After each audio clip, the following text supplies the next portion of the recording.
Karibu tena guku gwa Kikuyu Daily News, na ngikorwo wi mugeni twika wa subscribe niguo tunyitanire na thengiu thutha wa ngaiha na icanjama kwiyumiria micini mingi kuri andu aria mehiko-ini ni muco atumia na ahiki gukorwo me highly affected na victims ya unfaithful men in marriage. Riria muthuri agia na ndugu cia thiri na muhiki ungi nja wa kihiko kianyu, ona kana thiriti cia hitho nja wa kihiko kianyu, mostly as women kana atumia nio ma affectagwo muno ni ciiko ici, na atumia mostly end up kugia na stress na even kurwara depression, murimu wa meciria. But timu itu ya Kikuyu Daily News ni yururitie nenda-ini tukietha kihonia kana what a woman is supposed to do in case muthuri wake ni arachit ona kana akahikia muhiki ungi, na nitucemanitie na mutaaramu wa maundu megie kihiko na makiria gutara atumia maundu megie ladies in general and falling in love. She is a feminist and also ni victim wa maundu maria akoragwo akirutana naco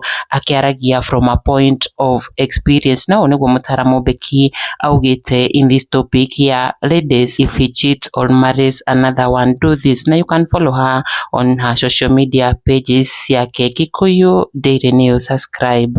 Now, my ladies, we need to have this talk, and this talk is very personal because this is experiential. It's not even out of books. So let me tell you once, when your partner decides to have a second wife or mpango, imagine there is nothing you can do about it. Not you're crying, not you're nagging calls, not calling everyone.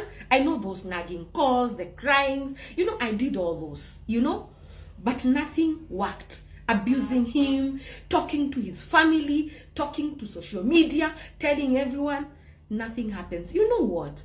He disrespected you. His love for you is gone. And that's why he has decided, or maybe it's still there, but he has decided to have a side chick or somebody else in his life. So, the first thing that I want you to do, stop calling him and asking him kama wako na huyo msichana or anything. Stop it. Stop calling the other lady. You know what? Yeye ndiye alipatwa. Si yeye alijileta. Ni yeye alipatwa. So when you call them and cry and abuse them, you give them an opportunity to discuss you. Don't give them an opportunity to discuss. Shock them. You know how you shock them? By giving them blackout. There's something I always call, and that is what helped me. Finding comfort in discomfort. How do you do that? Taking all that energy and internalizing it in yourself and ask yourself very difficult question. First of all, don't ask yourself what you did. You did nothing. Ask yourself, what can I do in this situation? If you want out, my lady, don't go out in an emotional way where you go out and come back. No, stay there. Plan yourself so that, and ask yourself, where am I going? What are the consequences?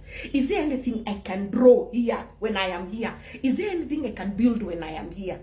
So that way, it will help me make healthy decision whether out or not. You can find comfort in discomfort because again, you want to bring out the best version of yourself and your children.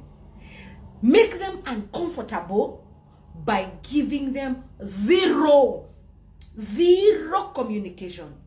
And when your man comes, don't show him anger, just show him you are less concerned.